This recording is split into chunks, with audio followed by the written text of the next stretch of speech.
Tell me this, Richard. How did you end up in Jersey? How did you come to move to Jersey? Where are you from originally? I was born in Suffolk, and I went to Stowmarket Grammar School. I'm afraid I was rather lazy, came away with only 3 or 4 O-levels, and joined Eastern Electricity Board, the old electricity companies before privatisation.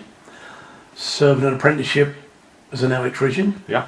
Realised I'd got to study, did a lot of night school, a lot of day school, and became an engineer. And electrical engineer? Yes, electrical engineer. Go for it. And was always keen to get promoted. When I saw an opportunity, I applied for it, and finished up as area senior engineer for Bedford, Cambridge, and Huntingdon, the old county of Huntingdon. How old were you then? When I got the job, I was early 30s. Huh. And lots of reorganisation with Eastern Electricity Board, and I was interviewed for a very senior job and was told I'd got it, and I was then told the deputy chairman of Eastern Electricity thought I was too young and he'd got a lot of old lags he wanted to find jobs for, so I couldn't have it. So I was pretty teed off. And I'm sitting in I had 3 offices, Bedford, Cambridge and Peterborough. And I'm sitting in Peterborough and there's a job for commercial manager, Jersey Electricity Company. Well, Dawn and I had been here on our honeymoon in 1965. And so we'd had 1 week here. So I applied for the job and got it. And that March 1979 came over to join Jersey Electricity. When did you meet Dawn?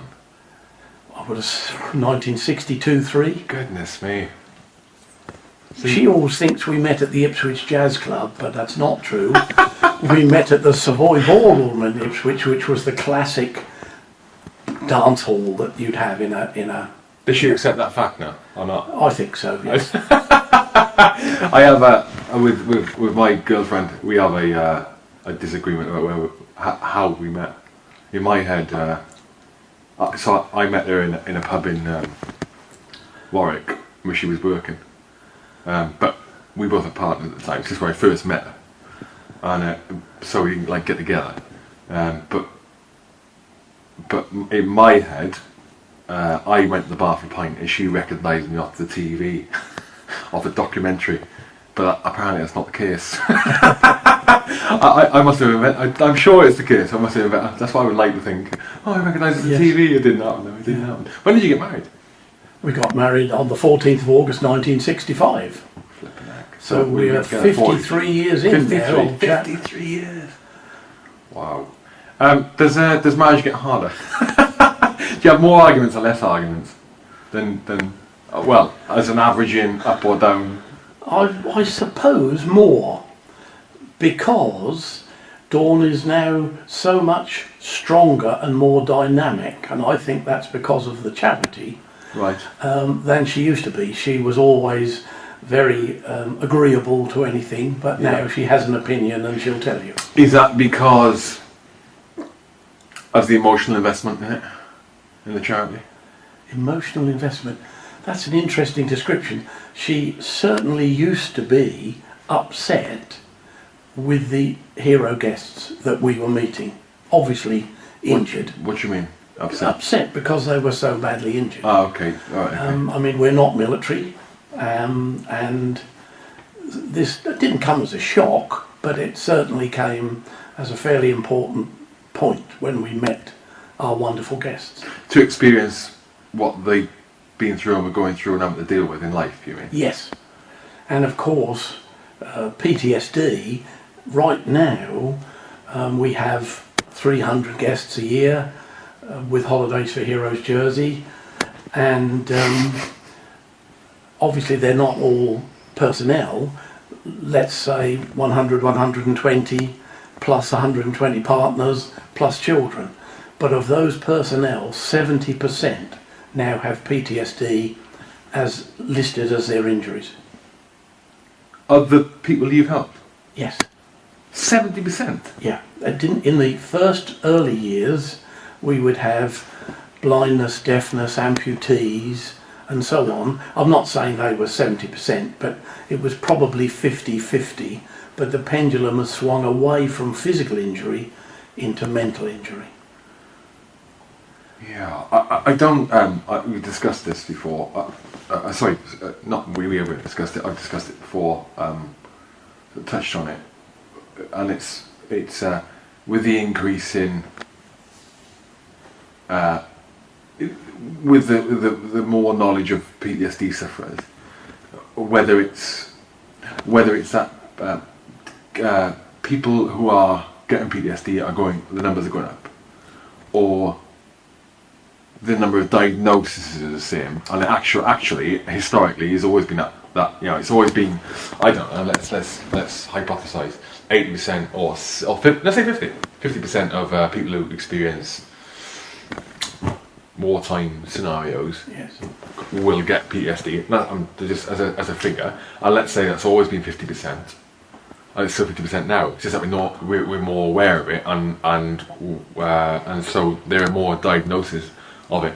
It doesn't make the issue any easier or better. It's just an interesting point to It think may about. be, Hugh, because any of our incoming guests have to be nominated by a third party. We don't know them, they don't know us. So if you look at our holiday request form, there's a little box saying who's nominated you, and it says, please ensure these people have injuries in mind or body attributable to their service, because that's the constitution of the charity, and we have to follow that, have to be transparent.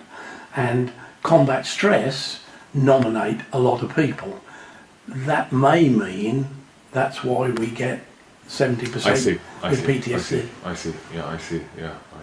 We get nominations from SAFA, BLESMA, Blind Veterans, the Veterans UK, used to be called Veterans Welfare Service, I think, who pay the pensions, pay the MOD pensions. They nominate. Help for Heroes nominate, the PRUs and so on. But combat stress are particularly active. Yeah, they're they're a good charity. How did so explain? We were talking before we start recording, and I was saying to you that, relatively speaking, Holidays for Heroes isn't well known in the UK, relatively speaking, and that's amongst serving personnel across all tri-services and civilians. How did it come? So the way I learned about Holidays for Heroes, how did I learn about it? I came to the UK. How did I first hear about that? Well, I'm assuming when we first met. Through the film Kajaki. It was Kajaki, wasn't it? I've been here 3 times. Obviously recording in Jersey now. I came over that first time. Was it Kajaki? Yeah, I met Tim, and then I came out to you guys, and I was discussing with the last guest, His Excellency.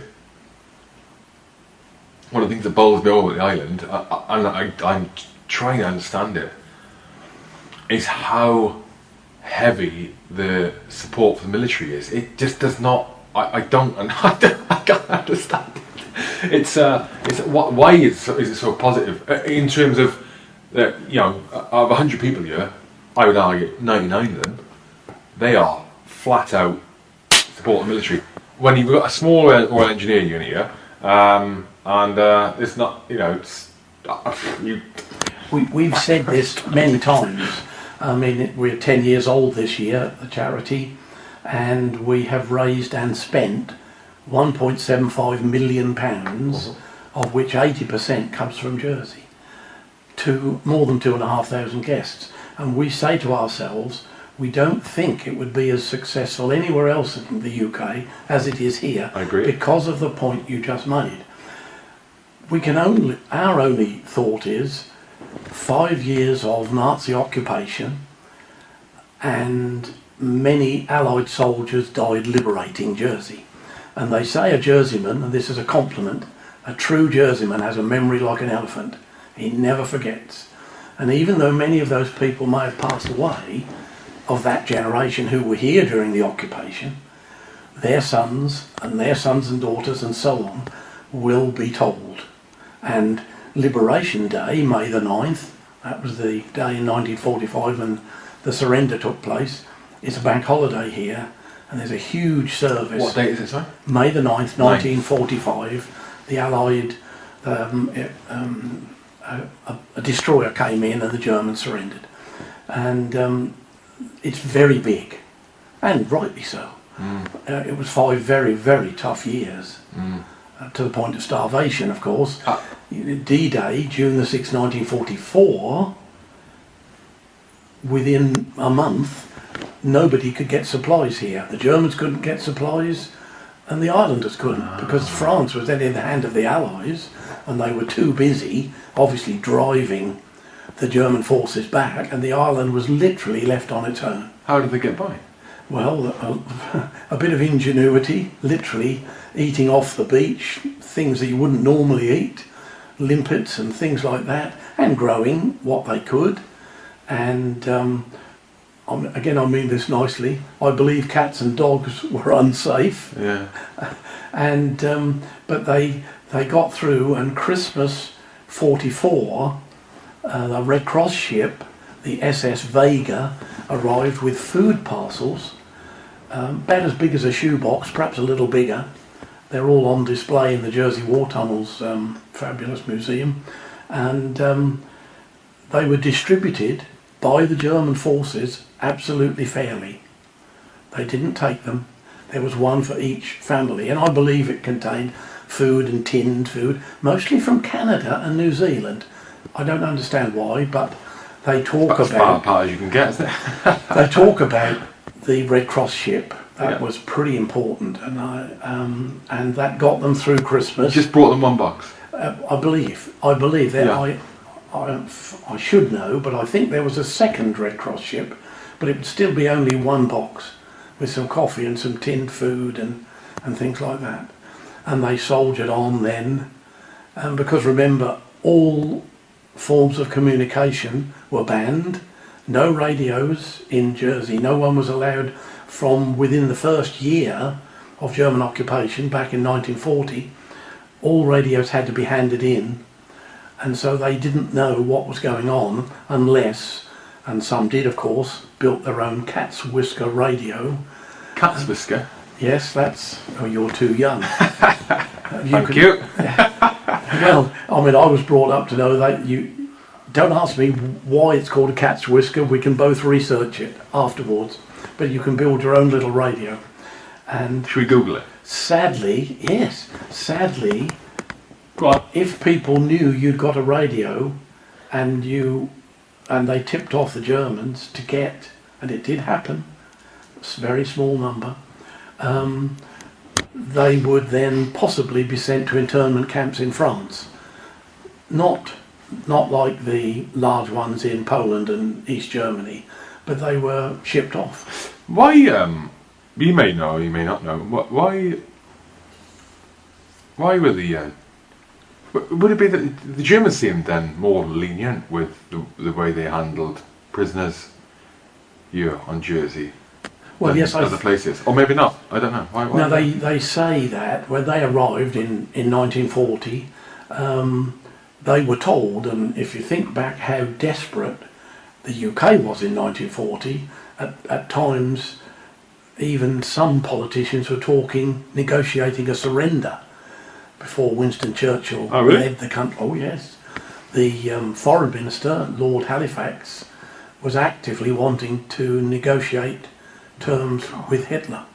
And so back to 1940, these troops were told, you behave because you could well be running London within a matter of months.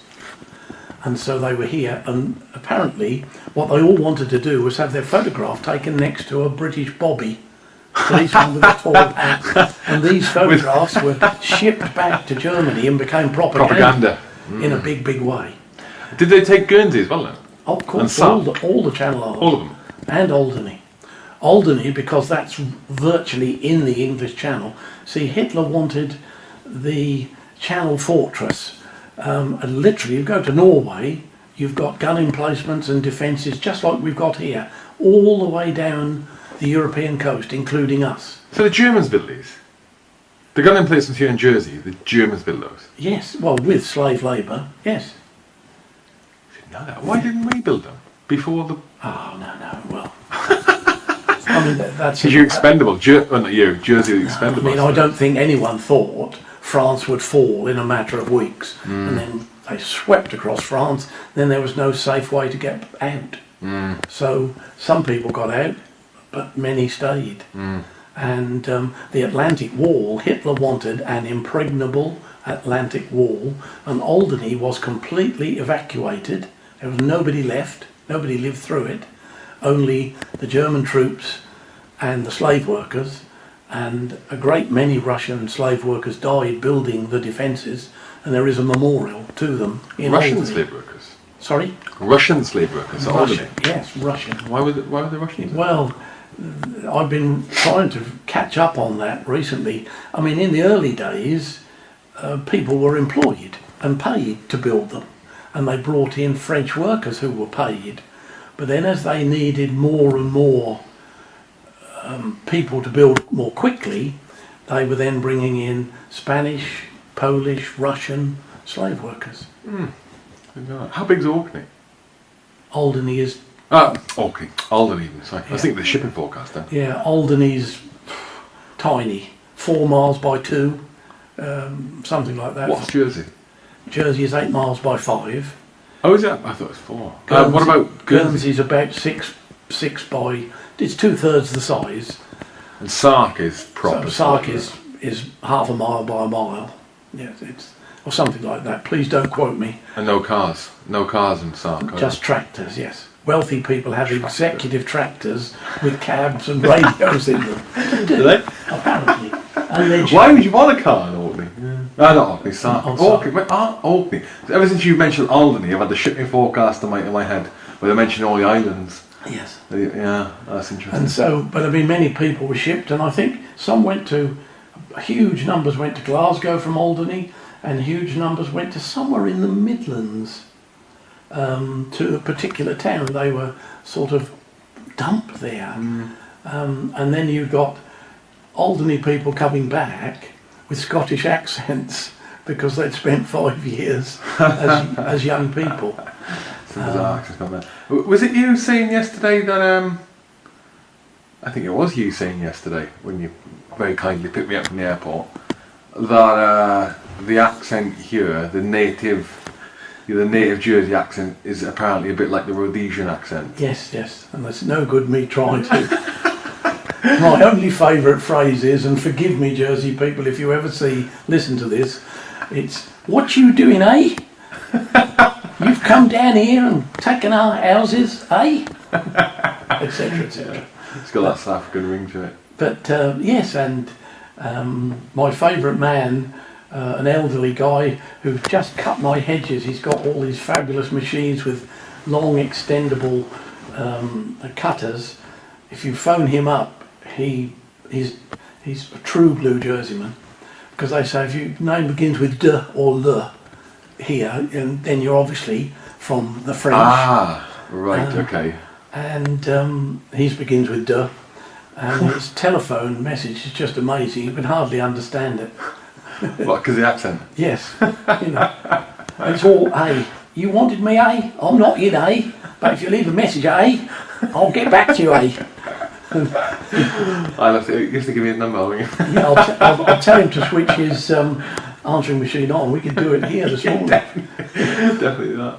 I'll record it. I'll fire it out on the website. How did tell me this, Richard? How did Holidays for Heroes come about then? Well, we live in the parish of St Clement, and we There's 8 parishes, right? 12. Oh, okay. 12 parishes, and bottom right-hand corner of Jersey, roughly, if you know it, as a rectangle. And we attend our parish church, our Church of England church. And on Remembrance Sunday 2007, our vicar, the Reverend David Shaw, who is quite young and sort of forward-looking, fitted into his sermon, here we are in November, There are fields full of hire cars that are waiting for next summer. There'll be hotels with many, many empty beds.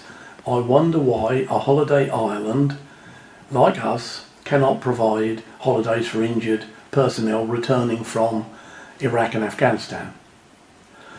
So that was in the sermon. I remember hearing it, and Dawn obviously remembers hearing it.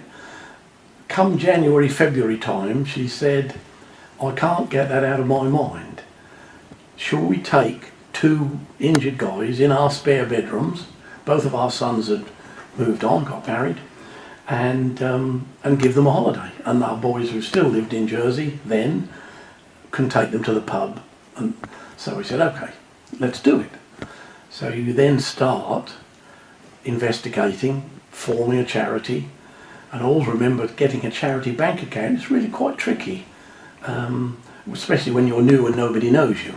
So roll on, we're now into 2008, and we were out to lunch with a friend, a golfing friend of mine, and he had another couple there who we had met, and we were talking about how difficult it is to get a bank account. What do you want this bank account for? Said this guy. So we explained, and he said, in your charity, does anybody get paid to run it? We said, no. We hadn't even formed it. But I said, they're all going to be volunteers. We most certainly are. And he gave Dawn a cheque for £5,000 over this Sunday lunch table and said, I was in the RAF, put them in a hotel, they deserve the best. Goodness me. So then we approached Government House. The then Lieutenant Governor was Sir Andrew Ridgway, Army Air Corps, and said, would you be patron? Certainly. You can launch this from Government House in August, but I want real heroes here. I don't want you to launch an empty shell of a charity. I want real people. And what did he mean by that? Well, fair enough, you could just launch it and not have anybody. In other words, we had to create our first holiday week, which was week commencing the 28th of August 2008. And he said, a great friend of mine is boss of the Not Forgotten Association in London, which is a famous, headed up by the Princess Royal now. Mm-hmm. Started in 1920 when everyone felt they were forgotten. So, and the boss of that, he's moved on since, but Colonel Rojo, I'll call him, he kindly arranged lots of information for us. They had application forms which he sent to us, and we were able to top and tail and personalise and turn into our, because they do provide days out, they don't provide holidays, but so they had a similar sort of form. And he organised 7 heroes to come over for our launch week. Mm-hmm. And so again, I mean, I have spoken in public a little bit in the past, but not Government House, the main lounge, BBC television, ITV, Radio Jersey, newspaper, and I can still feel myself shaking now, Hugh. But of course, His Excellency was fantastic, and Lady Ridgway, and then we were up and running. And that year we only had 2 more guests. So the first year we had 9 guests. So the first week was how many? 7? 7. Yeah, 7. And I don't quite, the other 2 came in September. Don't quite know how that followed on. I mean, we'd made contact with what was then called the Veterans Welfare Service, and of course Not Forgotten Association. It's called Veterans UK now. As I always say, they're the people who pay out the MOD pensions, and they should know who needs and deserves a holiday. And one of the guys who came in that very first week, single amputee, remember him very well, said, in my opinion, you should concentrate on families. There's lots going on for individuals, individual personnel, injured personnel, but not necessarily for the whole family. And as I said to you earlier, we try in the month of August to only take heroes with school-age children up to the age of 16. This guy, Dave, said he's aware of children needing counselling after dad has come back, a changed man, physically and mentally. and quality time together is so important. So we did, and that triggered off the Soldier magazine, the British Army magazine, saying, "Oh, this is great, can we feature you?" So in 2009 they gave us a 4-page colour spread in the Soldier magazine, which got, I believe, huge circulation. Yeah, it was massive. Yeah, I remember. And it was really very good, and we had 2 families who were featured. One double amputee and one who'd lost an arm. A very young man lost an arm, RAF policeman. Someone lobbed a bomb over the wall in Afghanistan and he was just in the wrong place. The other guy, Swifty, lost his legs in Northern Ireland. But and they were featured, and we went from 9 in 2008 to 165 guests to then 300, and we got up as far as 350 a year in 3 different places. A hotel particularly designed for very disabled people, a campsite because occasionally people want to camp, and the Merton Hotel, which is now what we do exclusively. Did they give you a discount? Absolutely. We went to David Seymour, the managing director of the Seymour Hotel Group, when we were only looking to book 9 people, and David, bless him, gave us very good discount, which has improved, of course, as we now put we had 308 guests there this year. But Dawn always wanted it. This really is my wife Dawn's idea, and that was recognised by the Queen, honouring her with an MBE. That's right, I forgot about that. Dawn, and Dawn MBE. She wanted it to be personal, and we got, when we were up in the 350 guests in 3 different places in Jersey, might only be 9 miles by 5, but a lot of driving around, and we were struggling to keep it personal. So then we set 8 holiday weeks, 40 a week roughly. That's our limit. By keeping it personal, what do you mean? Well, we spend So time. you guys engage with them? We spend time with them, yes. Each week has a programme. They all arrive on a Saturday. On Sunday we offer an island tour with a guide on the microphone. We call it a Taste of Jersey. In a bus? In a bus. What it really is, though, it's the icebreaker for those 38 to 40 people to get to know each other, because they don't normally know each other. And we give them lunch at a fabulous real ale pub, the Moulin de Lec, which is halfway round. Take them to one of the German bunkers, which is now a real fabulous. It's been refurbished by the Channel Islands Occupation Society, a volunteer group, and they've reinstated it almost as it was. So, but it's the icebreaker, and particularly PTSD guys or girls. They're very nervous. I mean, we're told by their partners, because again, my wife's phrase is, we haven't just got one hero, we've got 2. Behind the guy or the girl is the wife or the partner. And we're told by the wives many times they had to give them Valium to get them on the aeroplane, because they may have had a nasty experience on an aeroplane. Well, you had, since I met you in that year, 2014 or 2015, the Kajaki Premier year, was it the Kajaki Premier in Jersey year that was? Yes. Since then, you had, 'cause I went back raving about you. Oh, there's a Heroes Jersey, why, Good man. guy. As I do, because you can't not. I rave about the island in general anyway, when I visit it. I won't stop now for another week when I get back.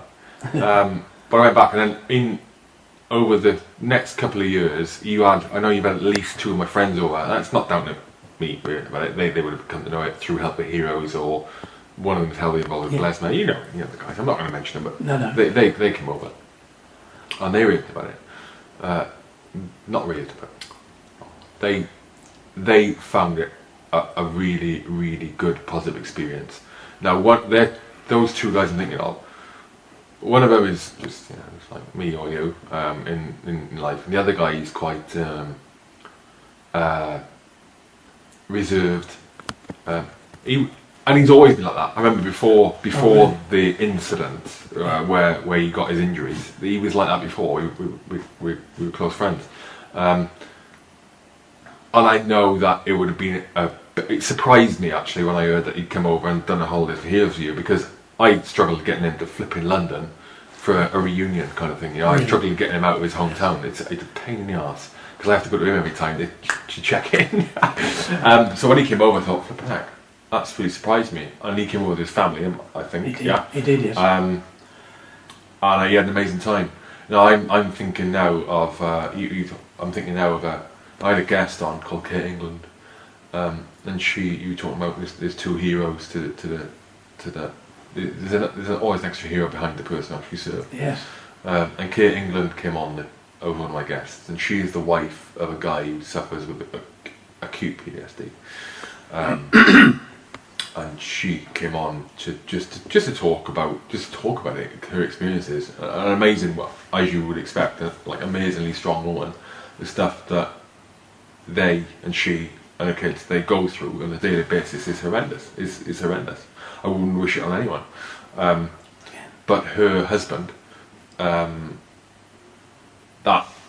nervousness, he suffers with horrendous anxiety, and when that icebreaker is super important. But I mean, when she came to the studio, and she won't mind me talking this, he won't mind me talking this. I've spoken to him since, and when she came to the studio, he came with her.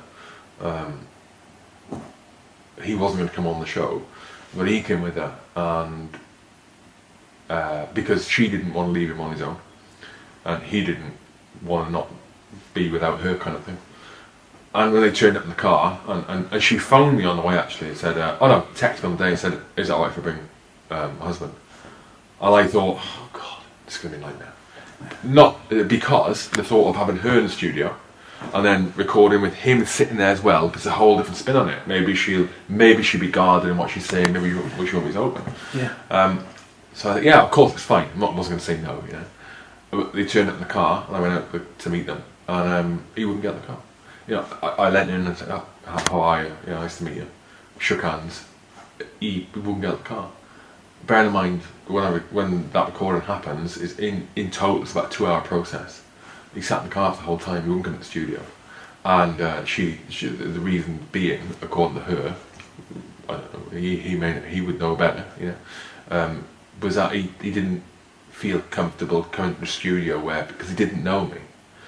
And there was a sound engineer, and he didn't know the sound engineer. Yes. So this man, who's around about my age, you know, and he's a unit. He's a big guy. He's not, you know, he's somebody you look at him and think he's a formidable individual, you know, physically. And he didn't feel comfortable coming to the studio. He sat in the car for 2 hours. He sat in the car. And it hurt me. I was offended by it, but that a man or any person can be in that state of mind to not feel comfortable doing that. It gutted me. I did not want him to be in that position. What no one should be. You know, it was horrendous. We've seen so many examples of this, as you say. We obviously in the build-up from an application coming in January through to the first arrival at Easter, we have various correspondence and we phone them. And 3 or 4 days before they arrive, we always phone again. And apart from anything else to say, please, if you have prescription medication, don't forget to bring enough. Because you come over from the UK Health Service into the Jersey Health Service, and it can be a nightmare to get a prescription medication.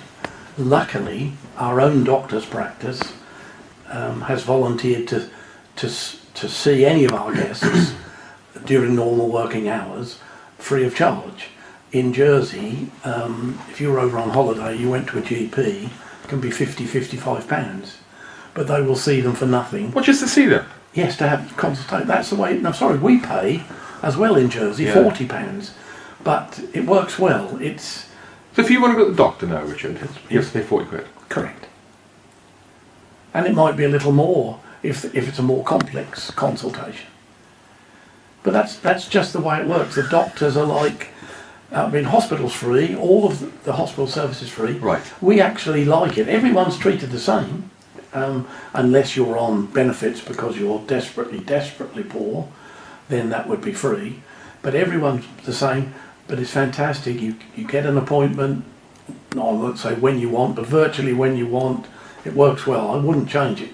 But back to our heroes, they need obviously to see a GP to get a prescription, drug. Yeah.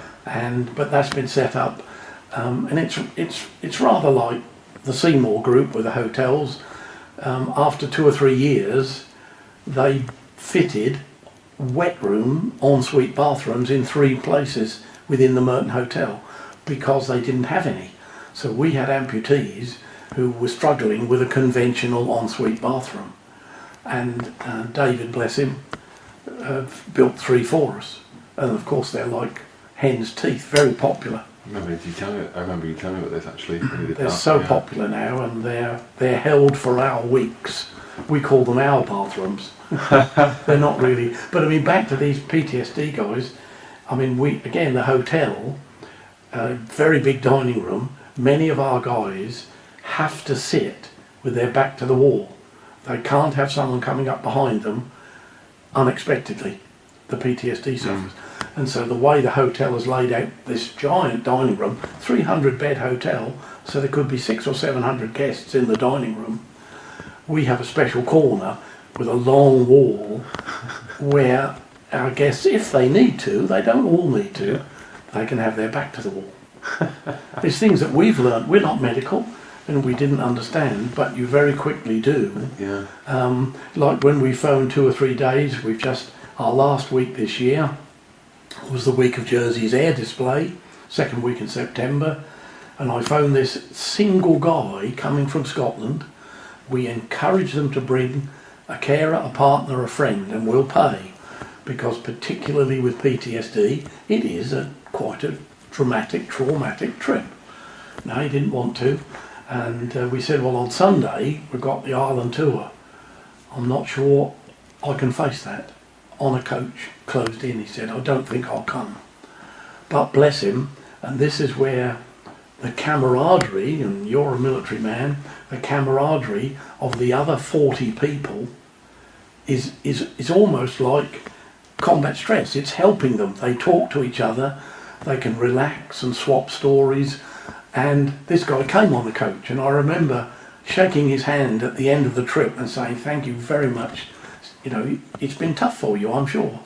And he had a really good week, and he also came with us to watch the air display, which again, PTSD guys, not everyone's cup of tea.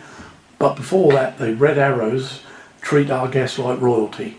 Private visit to the airport, meet the pilots, learn about the planes. If they've got wives, children, sit them on the plane, take a photograph. Happy memories, which we believe is so important for PTSD guys, to have happy memories. Combat Stress told us this. We were invited to Audley Court, which I understand is going to be closed. I cannot believe it. Audley Court? That's in Shropshire. Combat Stress have Hollybush House in Scotland, Tirrit House in Surrey, Audley Court in Shropshire, and they had another place in Belfast. But I don't know that was a standalone Combat Stress place. Anyway, we got friends who live quite close to Shropshire, and so we went up to see them. And it's a beautiful, beautiful place, but I've seen only this week somebody standing outside saying how dreadful it is, it's going to be closed. And I find that tough, because the sufferers tell us they often have to wait many months to go on the treatment courses. It's all a bit sad. A lot of it's being dissipated out into the National Health Service. It's combat. Sorry to interrupt. I'm trying to recall a conversation with Kate England about this. That lady was just talking about. Are they not funded by the NHS? As far as I know, or a government body? They're funded by the government. That's right. And I believe a lot of their funding has been withdrawn. I'll be honest with you.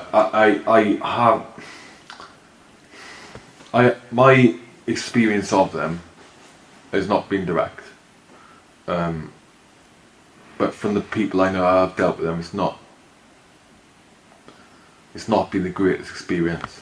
But no, I don't mean that in a bad way for combat stress. They are, and they for the resources they have, they do a good job. The problem is, I think, is a lot to do with funding and the way they can direct their funds, which is a problem for a lot of charities.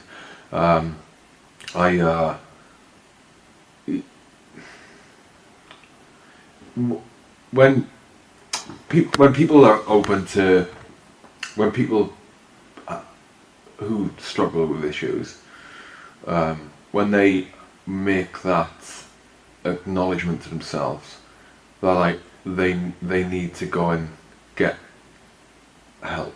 Yes. Yes. Oftentimes, the first option that they become aware of is the only option they ever see. So, for people waiting for, getting to the point with combat stress, for example, it's not the only option. There's flipping heck. There's loads of places. Yes. Help the heroes, walking with the wounded. Yes. Riding in Scotland. There's one at Arbroath. Can't think what it's called, but it's run by a lovely, not run, part of the team is a lovely young man who came on holiday with us in our very early years.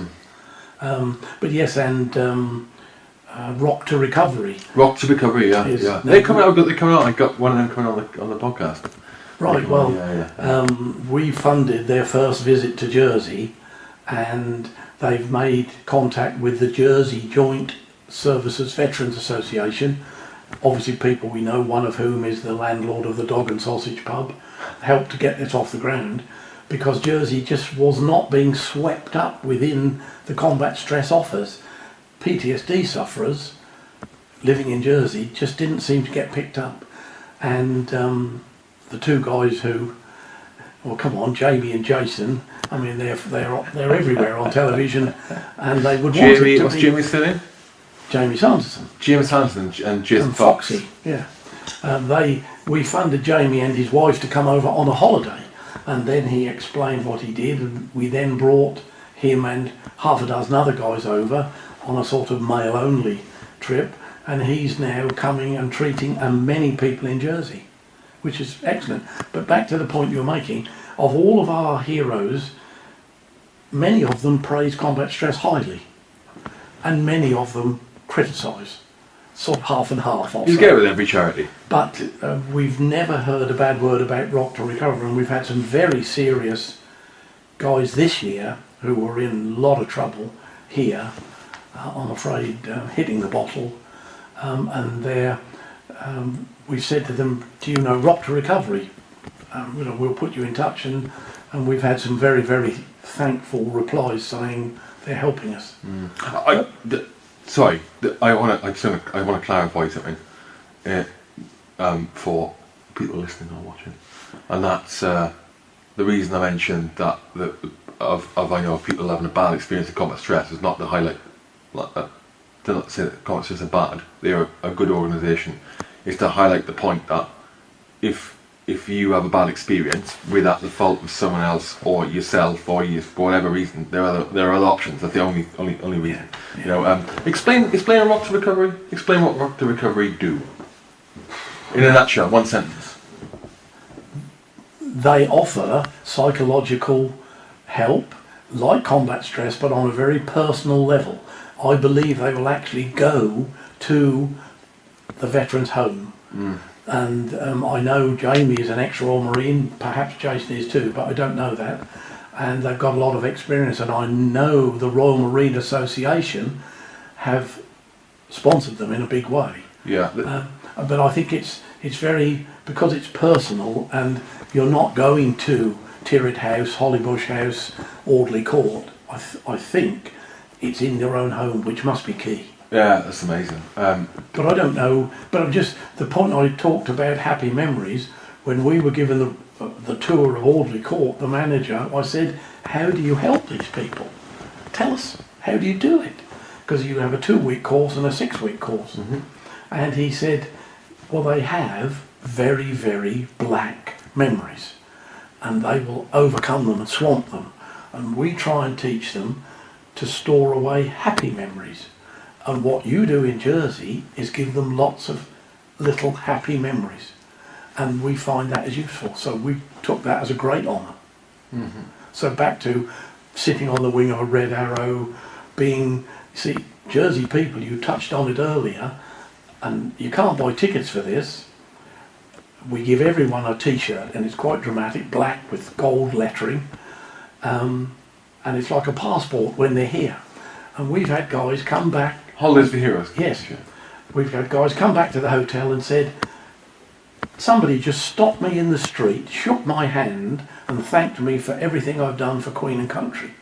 Because local people know if they're wearing one of our shirts, they're an injured hero. And the guy said, it's just fantastic. It's not like that at home, sadly. No, it's not. And that's back to your comment about how pro-forces islanders are. Mm. The Queen and service personnel. Because of course Jersey is independent, so we have our own government, so we don't have a great deal of contact with the British government. But it all goes back to William the Conqueror. King William was supported by many Jersey troops. And a good Jerseyman will say, we conquered you in 1066, because they sent a whole troop of people from Jersey to join his forces, because he sailed from near Cherbourg, so it's not far away, and they came over. And in 1204, by now King John had lost all of the French Empire except the Channel Isles, while Richard was away in the Holy Land. People were given the choice, do you wish to pay allegiance to the British Crown or the French Crown? And all of the Channel Islands opted for the British Crown, and that's been honoured since 1204. Why is it all French named on the streets then? Well, French was the first language here until after the war, the Second World War. Why? It's, you know, it was part. I won't mean it was part of France. It was part of the French Empire that Britain owned from the time of William the Conqueror, because he went over and he had allegiance from many parts of France. I've got another why. It's a bit. It's off. It's off. I need notice of tricky questions. I'm an old man. You may not know the answer. It's fine. We move on. I went to the shop earlier, and there was something there that cost £4.35, but the price was in pence. 435 pence. There was no pound. It said 435 pence. That's. Do you it's one of those quirky Jersey Island things. I literally woke up this morning and thought, oh God, I love this place. And then I went to the garage, and then it said, what was it? It was scampi. It was breaded scampi. 435 pence. And then I got out my cash from my pocket, and there was a £1 note in there. Yeah. I was going to say to you, we still love our pound notes. Green, not quite a greenback in the dollar sense, but probably 10 years ago, perhaps when the UK really, maybe longer than that, started pushing pound coins, local politicians said, well, I think we should drop our pound notes and have just pound coins like Britain. There was absolute uproar. Why? Now we've got both. But no, we don't have both now. We had both. Since you went to the many-sided pound, the new high-security pound coin, we've decided not to do it. They come in. I mean, if you took a Jersey pound to a bank in England, they'll give you a pound coin. Right, okay. Is it the same as the old pound then in the UK? Is the current Jersey pound the same as the old? Yes, it is. UK Well, it's gone. They've all been withdrawn. Do you use our Royal Mint then, do you? Must do. Yeah. Oh, yes. It's in Wales, you know. Producing the notes. Well, you know, there's the notes. I'm sure it is. De La Rue is the big company, isn't it? I don't know. Yeah. I don't know. Well, that cash now. Oh yeah, States of Jersey. That's right. So another thing you enlightened me with yesterday. It's not called Jersey Island. It's the States of Jersey. Yeah, the government is the States of Jersey. I'm just looking to see if I've got any Guernsey. The government is the state. So when the government is the States of Jersey. So yeah. Okay, right, got you.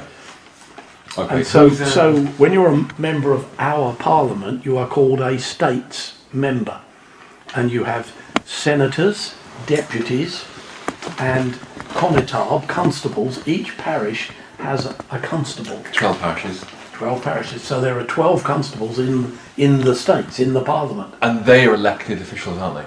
They are elected by us in each parish. But the deputies are not. Deputies are elected within each parish, and in the bigger parishes they have more than one. We have 2 in St Clement. In St Helier there's 5 or possibly 6. Senators have an island-wide mandate. What do you mean? Well, all of the 12 parish parishioners, all of us can vote for senators, but I can't vote for a deputy in St Brelard, where we are now, because I live in St Clement.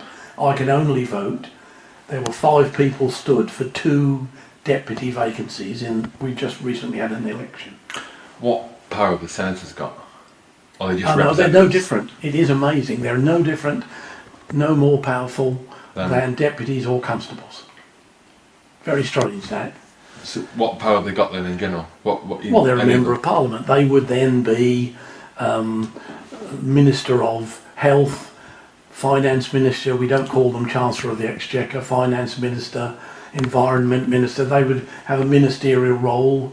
All of them do. Each one has their own. Well, yeah, they don't all, of course, because it's quite a small island.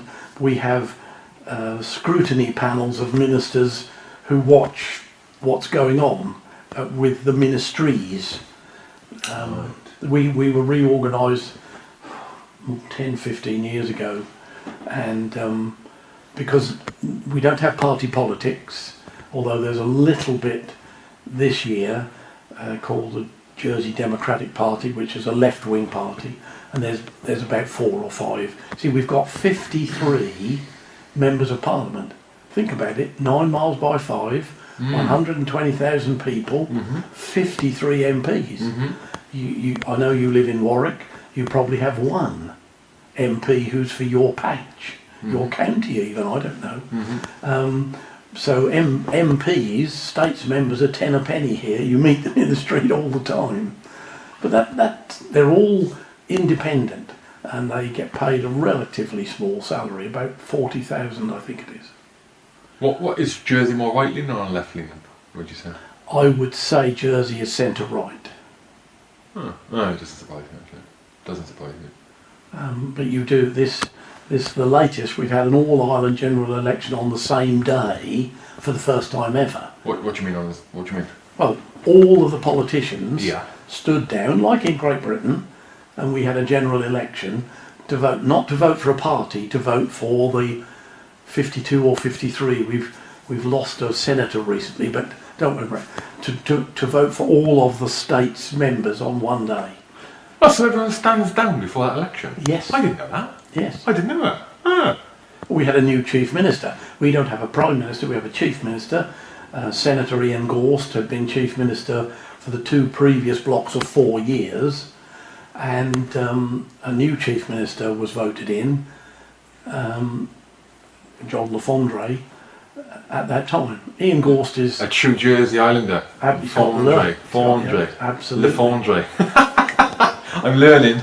Good man. And but Ian Gorst is the second most powerful man. John Lafondre very sensibly appointed him as head of external relations. In other words, dealing with Britain and dealing with Brexit. Because although we're not in the European Union, we'll have a lot of effects. Do you think so? We touched on this yesterday. I don't understand why. Explain it to me. I need notice of that question too. Well, so if you're not part of the EU now, Jersey Island is the states of Jersey is not part of the EU. It's never been part, because we could never accept free movement of people. To come and live in Jersey, you have to be residentially qualified, or to be employed and with your accommodation provided by your employer. For 13 years. 13 years now, yes. What's the residential qualification? Well, to live and work here for 13 years. Oh, that's what it is. And then you get given a category of entitled to buy or rent property. Right, see, you never became part of the EU because of the free movement of people, which is fair enough. If you go back how long Britain's been in it, that would have been, was it 20 odd years? Yeah. That would have been impossible to accommodate. Yeah. So what's the worry with Brexit then? I need notice of that question. Well, my thinking on it is, and I don't delve deeply into it, and I deliberately don't delve deeply into trying to understand it. One, because I don't like politics. I don't like it as an existing thing. I don't. You're out of time. No, fine. I don't like delving into it because. I wish I could answer your question, but No, I mean, in the newspaper, recently it said, if you take your animal to France, your dog or your cat or anything else, you need to pay £25 for some sort of a licence. Right. Now that at the moment you don't pay anything. Many Jersey people have little cottages in France because it's only an hour to St Malo on the ferry. Oh, is it? Absolutely. Are we that close? Yeah, 40 miles. Goodness me, I did not know that. From where we're sitting now, we're looking south, aren't we? if you look due south, no, we're looking sort of southwest. If you with the telescope that's here, you'll be able to see the glow of the lights of St Malo without no trouble. Ah, did not. How far are you from the UK then?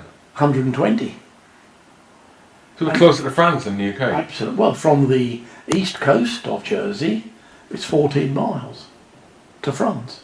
Goodness me! To the This you is can a see learning it. experience. You can see the beaches. You can see the wind What, farms. from the east coast? Yeah, You can from the naked eye. St Catherine's Breakwater. Have you been out to St Catherine's? No, not that I recall. That's the most one of the most easterly points. Because that's right. Because when you're on the ocean, the line of sight, the furthest you can see is 15 miles. The horizon is 15 miles away, isn't it? Ah, right. The horizon's 15 miles. Yeah. So when you're on the ocean, you look. The horizon is 15 miles away.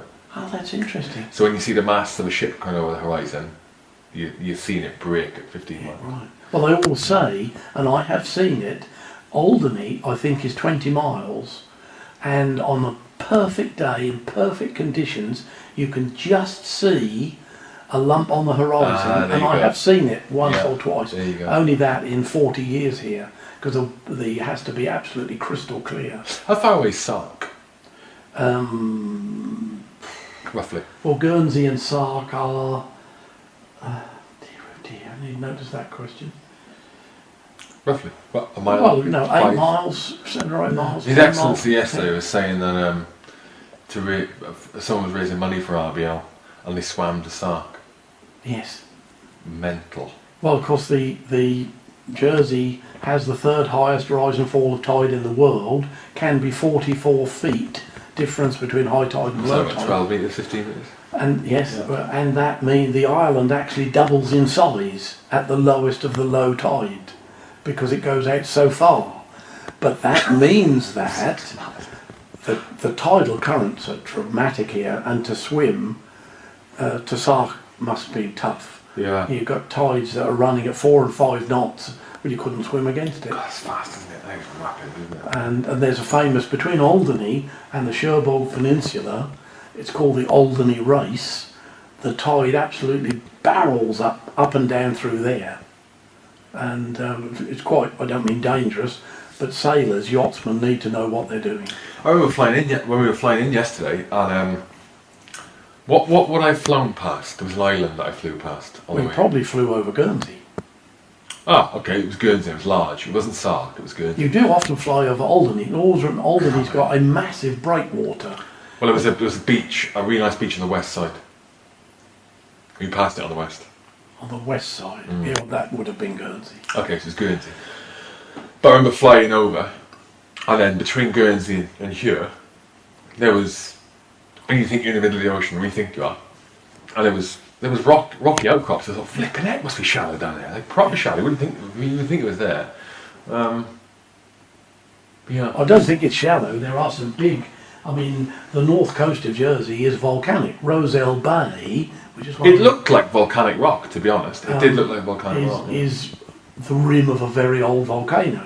And coming round towards St Catherine's and Flickay, you've got Puddingstone on the beach where lava came up into the sea and froze as Puddingstone. Puddingstone? Well, that's the name of lava when it gets solidified by seawater. When you get active volcanoes are bubbling lava into the water right now, I'm sure, somewhere in the world. Yeah. And it's called Puddingstone. It looks a bit like a pudding. And you've got What, like- rocks in it, but you can see where it was lava and it's frozen, solidified. So let's we have got off the beaten path. Back to Holidays for Heroes. Yeah, I was going to say, I know more about Holidays for Heroes jersey. We did you talked about day one, did the icebreaker. Yes. The tour on the island. Yes. What? Tell me the rest of the program for the rest of the week. Okay, so that's Sunday, and on Monday it's a free day. So it always starts on Sunday. Yeah, well, we used to do Saturdays and Wednesdays, but the start of the week was a Wednesday or a Saturday. Made no difference really to the pricing, and from many parts of the UK there aren't flights on a Wednesday. Okay. So we went back to Saturday. And they're flying on Saturday. Yes, or come by ferry. They can choose. We'll pay for their car if they want to bring a car. And on Tuesday, this came about from wonderful local people clamouring to support and help us. What can we do? Can we take a hero out if he doesn't have a car? So now on Tuesday and Thursday, a whole troop, as one of our team organises, volunteer drivers. So you come down, you're told, would you like to go out on Tuesday?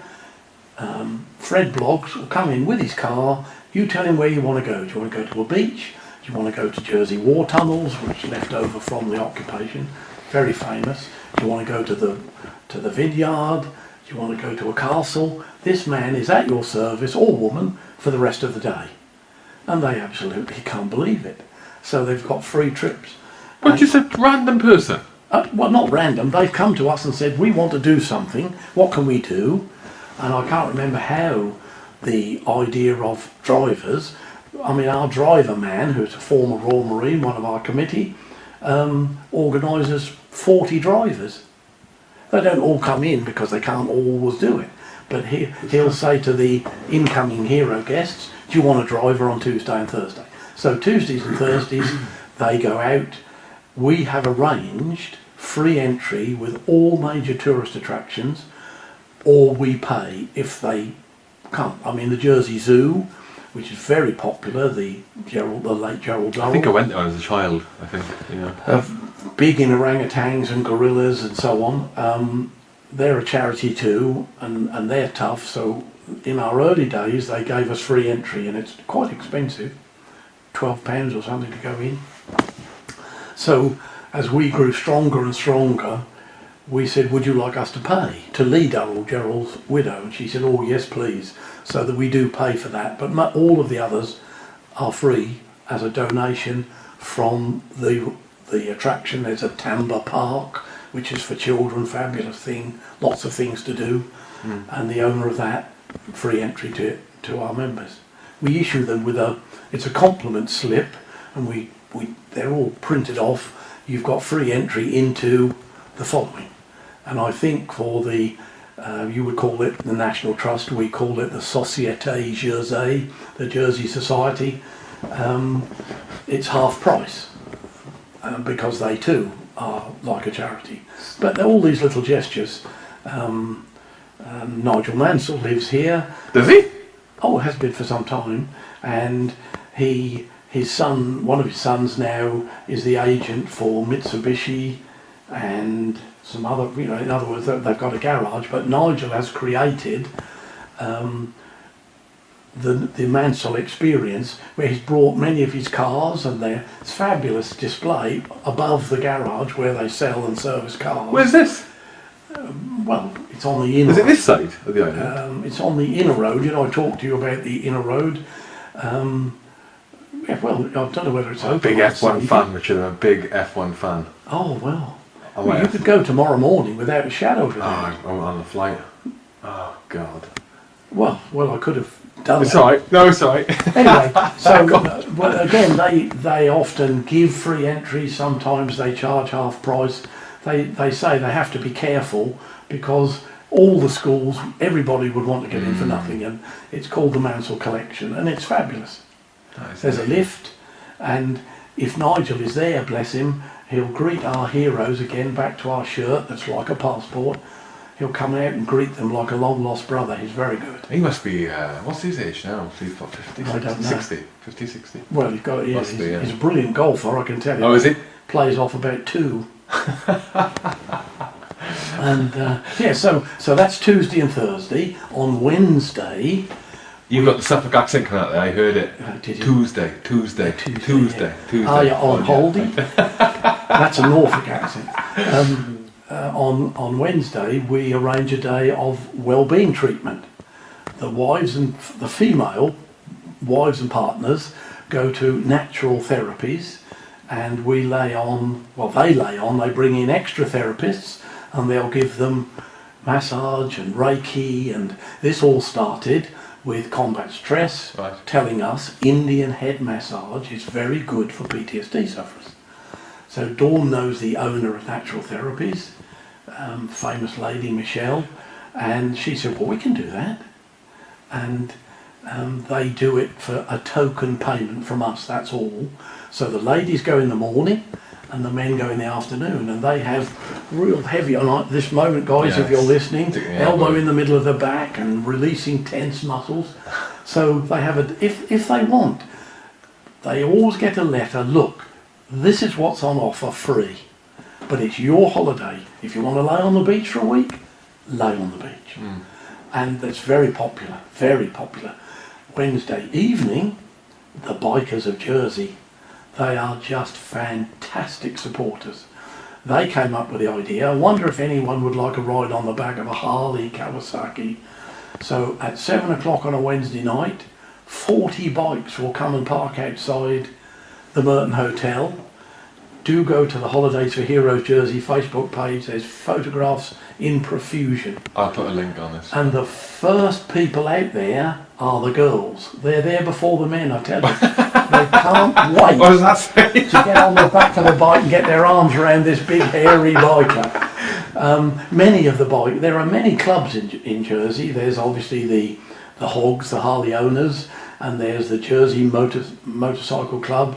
There's a British Legion. You're saying it's Hell's Angels as well, isn't it? Were you saying I'm that? not sure. There's Black The Pistons. governor said it. There's Hell's Angels here. Well, Yeah. I'm not sure, but they all get together.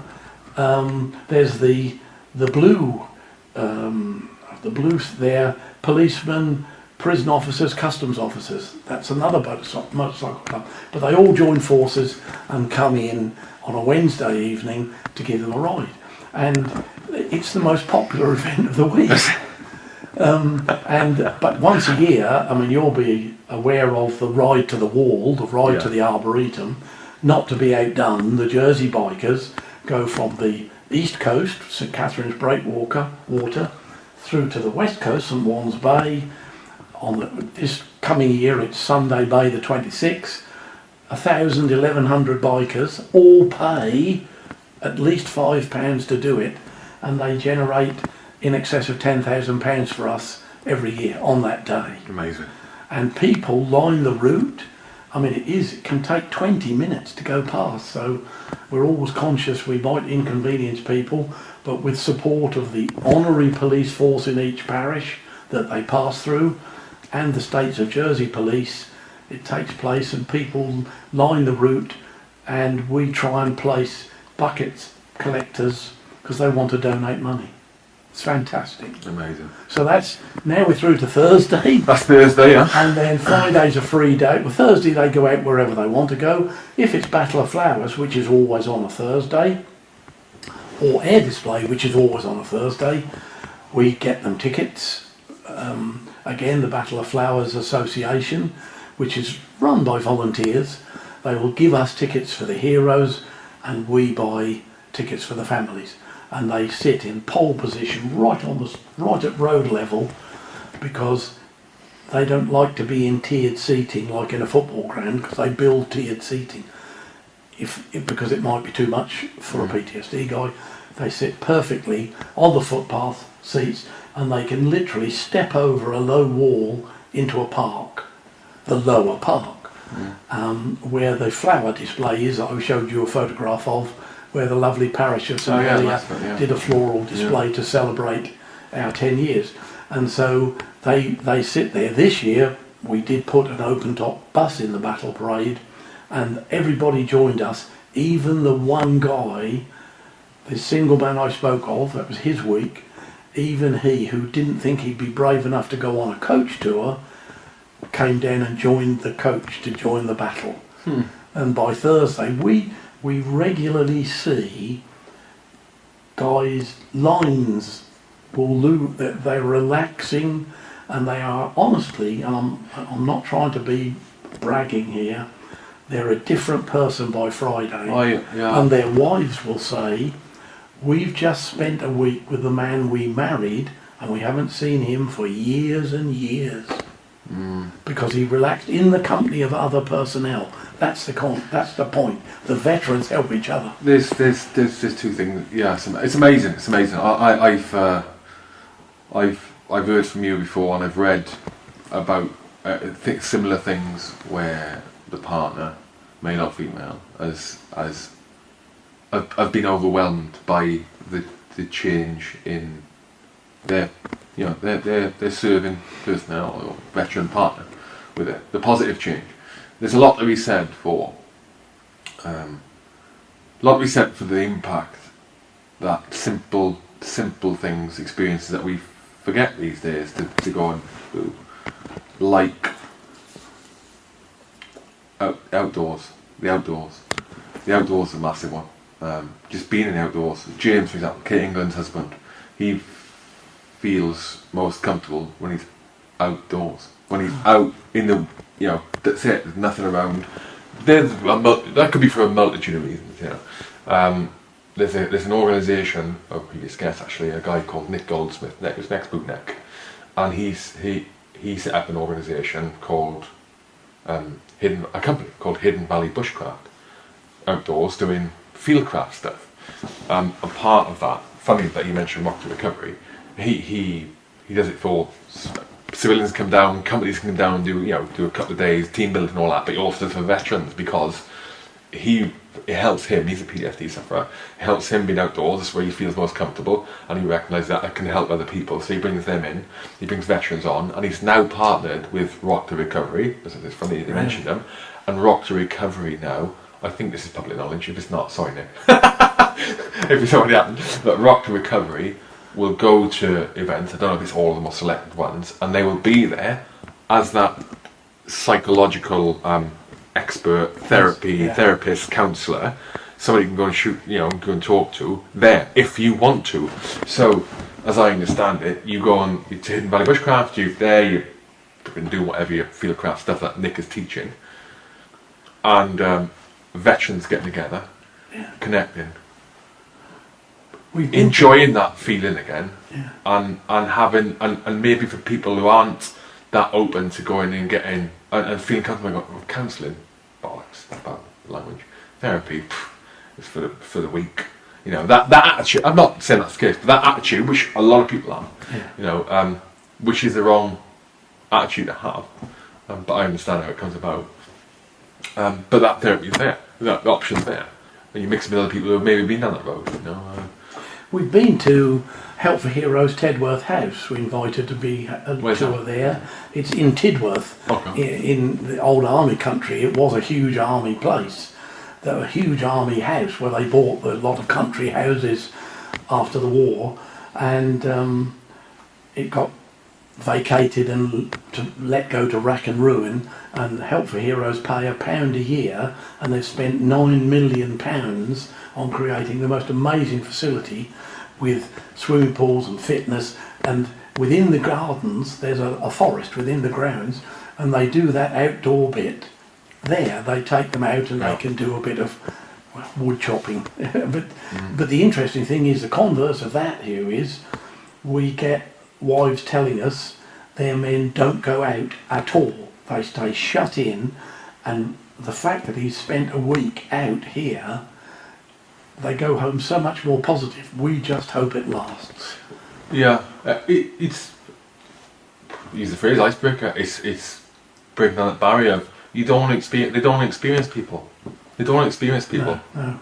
That's what it is. They don't want to experience people who don't, I'd suggest that's what it is, from my experience. They don't want to,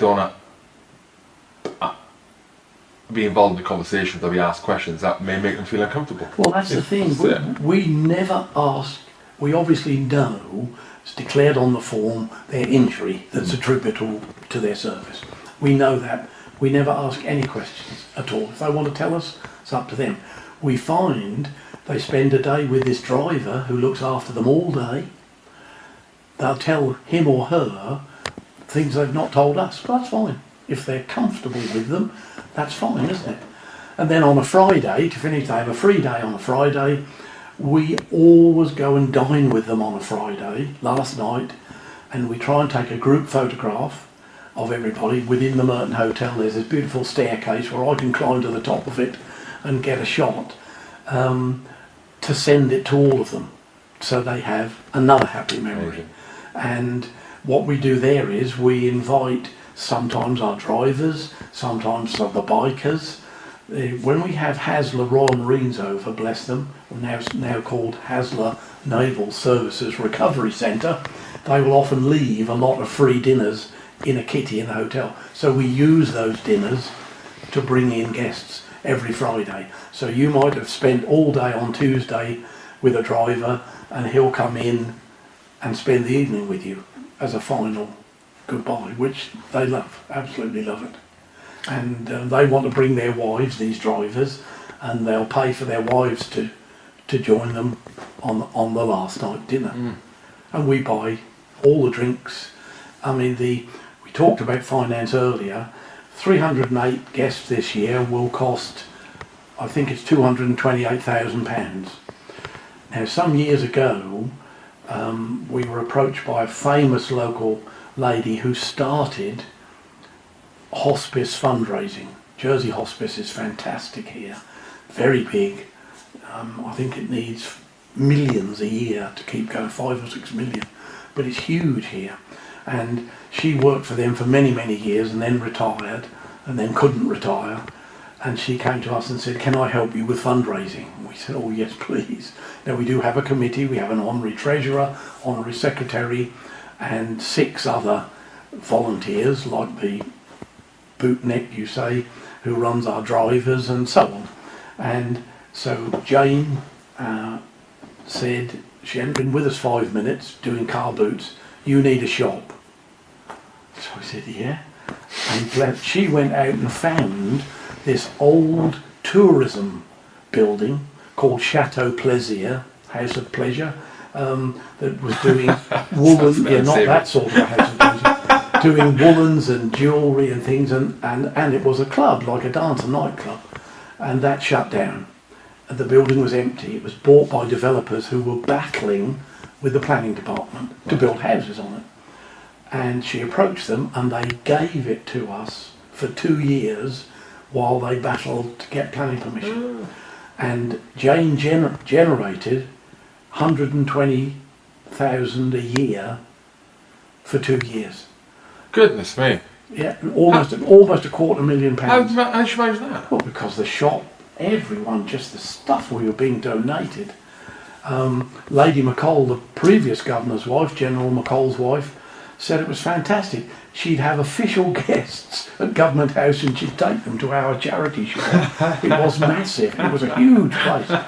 And so we invested that very conservatively with a local finance house with a portfolio, and that generates, and we've never touched it, that generates between 5 and 8% per annum, thanks to a local company called Canaccord. I'll give them a plug because they deserve it. And they charge... Canaccord? Canaccord, yes. It's a big finance company, and they're just fantastic. So we try and keep at least a year in advance, because already we're being bombarded with inquiries for next year. And in our second year, remember we went from 9 to 165, we were booking the hotel for, say, the following September, and we didn't have the money to pay for it. We gambled that the money would come in, and it came pouring in. And then the shop, we only had it for 2 years. Pity planning department wasn't more difficult and kept them arguing for another year. But that was a fabulous bonus for us. But now we work with ex-forces families with PTSD. This is a chap called Martin, and I'll mention... Well, that's an organisation, He started his own fundraising organisation.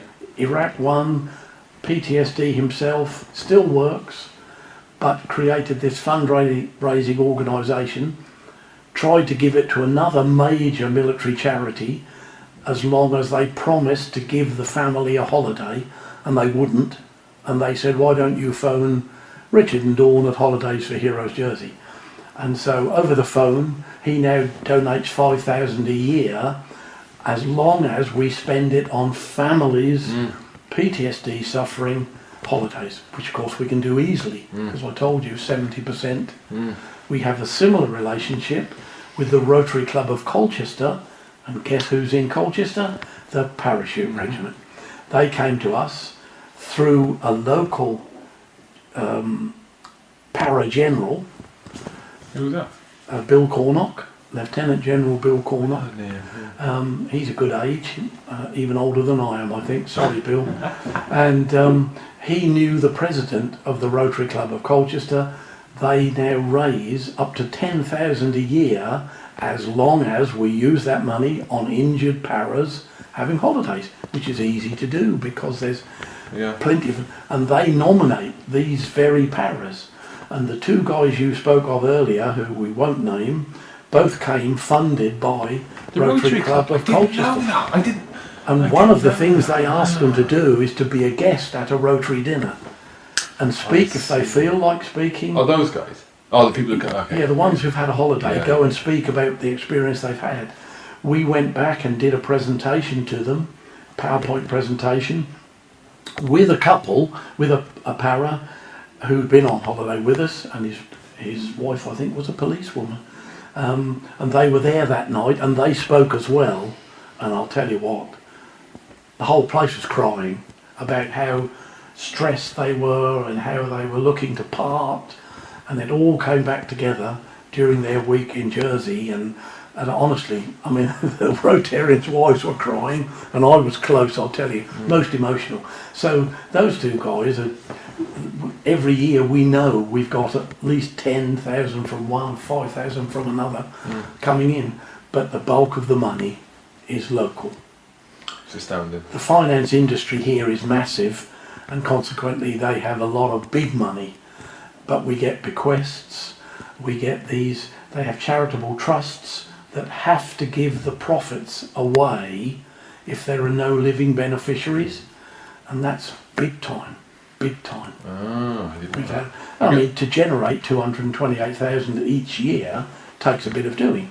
We do all the usual things, collecting tins in pubs, the odd car boot sale, fundraising events. Start wrapping up, but I was that fundraising thing, the money. I'm going to go back to it as we come to close here. One of the things I think you mentioned to me, and I discussed it with Sir Stephen, was the relative generosity of the islanders. There's 107,000 give or take islanders. Just for the RBL and the poppy appeal, they generate between 100 and 200,000 pounds per year. Yeah. Yes, every islander has a poppy on. Yesterday, when I was in St Helier, there's people that are selling poppies, but they're not just selling poppies. There was guys dressed up. There was a guy dressed up as a Second World War para. He had the old Jeep there. I was thinking, flipping it, they go like they go crazy doing this. You know, it's I'm so glad if I could interrupt. You mentioned that because the Jersey Classic Military Vehicle Club, big supporters of ours, they now join the bikers on a Wednesday with Willys Jeeps and personnel carriers, because you might get wives and little children who can't go on a bike. And I mean, we've had double amps on the back of a bike where they're lifted on by the bikers and lifted, because they take them to a pub, buy them a pint, spend an hour or so with them and bring them back. And now the military vehicles, there's usually only 4 or 5, but that's a godsend, because children who would be left with mum back in the hotel can now go and be all part of this quality time as a family. Yeah. And it's fantastic. I mean, I'm so pleased you mentioned His Excellency Sir Stephen Dalton, our current Lieutenant Governor.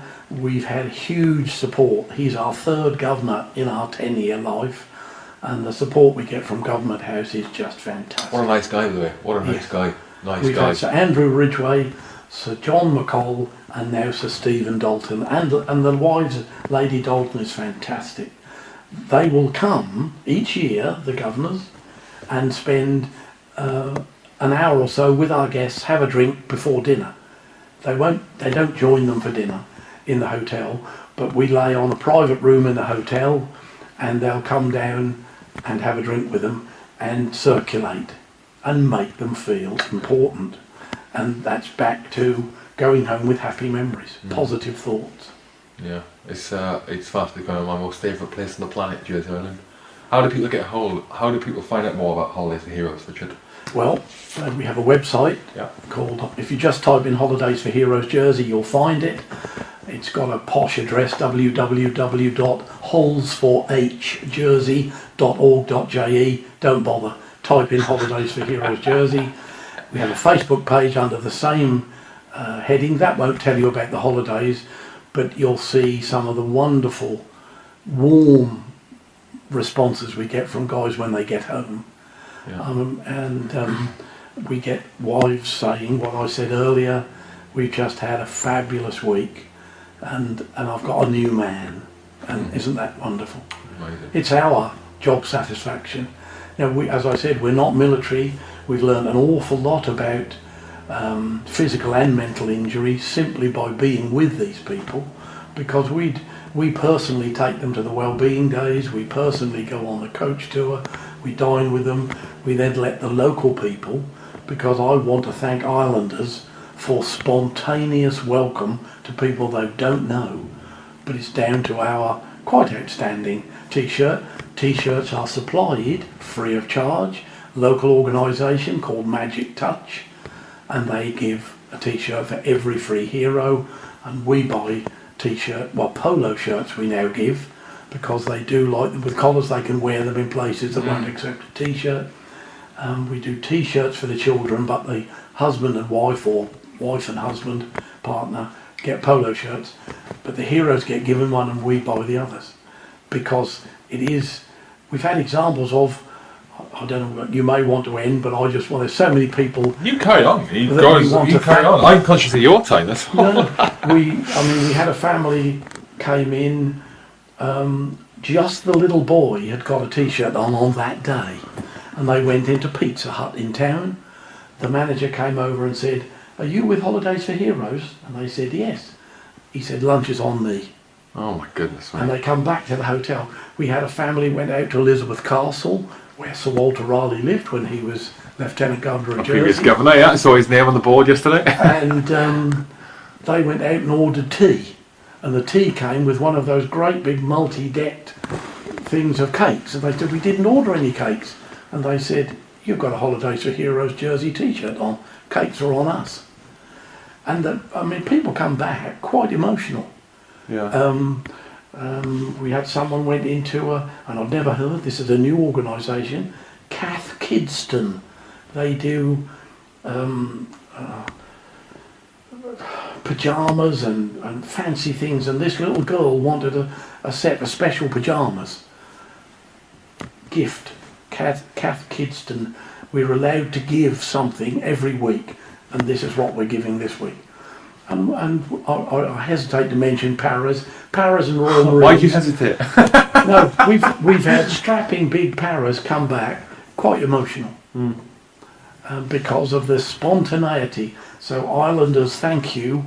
In August we had an all Gurkha week, 13 Gurkha families. I remember you mentioning this. 40 people in total, and of course apart from our shirt or our cap or whatever, Gurkhas stand out anyway, and they had one of their team was taking a lot of photographs, and there's people in our shopping precinct stopping them, and I've only got the photograph of big smiles and hands being shaken, and the main sponsor we've had for the whole of the 10 years is the Liberation Brewery, our local brewery, and we create a welcome bag for everyone, and in it is a bottle of Liberation Ale, a box of Heroes chocolates, the t-shirts, a CD from the Kings of London Symphony Orchestra, which is led by Gerard Lefevre, a local man. We've got boxes and boxes of CDs. They all get a CD. Dawn buys the ladies all a Vogue magazine or something that I don't understand. So we try and give them something special. They go into their bedroom, it's been put in by the hotel staff, wallop, welcome.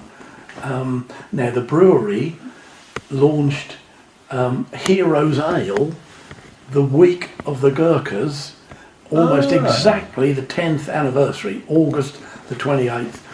They launched it a couple of days before, and from a particular pub, we had all the Gurkhas there, bless them, and again, massive interest from television, radio and so on. And it's rather nice to promote Liberation Brewery. The Liberation Group has been so generous to us. But it's all about Jersey and this respect. See, we think we've invented a new R&R. You'll know rest and recuperation. We've invented recognition and respect.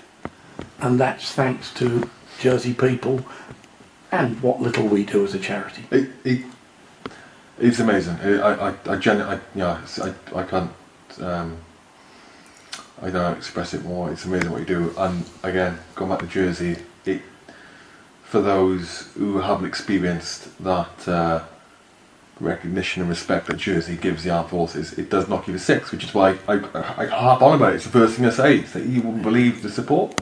You wouldn't believe the support over there. It's for armed forces. If you talk to the guys back home and girls, it's just flipping amazing. And I suppose again we come back to my wife Dawn's image of something very personal. If we had the money, we could fly in 1,000 people, put them in a hotel like a poppy break, which I believe the Legion does in Great Britain. You make your own way to the hotel and you have a holiday in a hotel. But you don't see anybody, you don't mingle. Here in Jersey, because it's so intimate, relatively small place, it's personal. Now, which is why we physically and financially can only cope with 8 weeks at 40 a week, because otherwise it would become impersonal. Yeah. And we think it would lose something. Lose the quality, lose the impact, yeah. You know, we couldn't expect the governor and his wife to try and see 1,000 people where we might expect them to see 2 or 3. They don't do all of our 8 weeks. Yeah. We send them our dates, and they will come back and say we'd like to have a drink on this night, and so on. And we build that week around them. Yeah, that's that attitude with that speaks volumes for the intention of. I think it was Sir Andrew Ridgway, our first Lieutenant Governor, as it were, who said, "I'd like to know who's coming." He was Lieutenant General of the Army Air Corps, and so we have a system. We have a computer program written locally by TCB Consulting, who quoted us £1,000 and then gave it to us. And this, we feed in your name and address, we press a button, it'll book the hotel room. We press a button, it'll send the information of your travel details to the coach company, because we do all airport and port transfers if you don't have a car. Yeah. We press a button and it sends just the name and the regiment or ship or squadron, whatever, and when they served, to Government House. Because Sir Andrew, or maybe Sir John McColl, wanted to know in case they served in the same place with the same people, particularly so they could be more personal. Yeah. And now occasionally we had the president of Blind Veterans on holiday, and Sir John McColl served with him. And so Sir John said, "I want you to bring up Ray and his wife for personal drinks, because I served with him before he lost his sight in Northern Ireland." Just to make it personal. Boom, boom. That's what counts, mate. That's what counts. So, holidays for heroes. So it's getting around now. Thank you for what you do. I mean that generally. I'm very privileged to know you, and I've come to know about the organisation, and you've helped friends of mine, which Yeah. Well, we often say, and I know I teased you yesterday, we love to say to heroes, or I do, you've wrecked my golf handicap, but it doesn't matter. We get so much out of it, such job satisfaction. And it's become our life for 10 years. And I mean, we've got to make sure we lay down the foundations. I'm 75 years old and proud to say it, and still vertical. We've got to lay down the foundations, not next year, but maybe the year after, for somebody else to take it on, because the demand has not diminished. We don't offer second holidays because we are swamped every year. Within January and February, we'll easily have 300 people booked in. Yeah. Yeah. And we run it from home. You've been to HQ, our dining room table. That's the same as you want. And as I said yesterday, Dawn is so unreasonable. She wants her dining room table back for Christmas. So we currently occupy 2 spare bedrooms. We have a second office upstairs in our house and the dining room. And I migrate upstairs for the 3 or 4 months running up to Christmas. That's it. Thanks, Hugh. Absolute pleasure.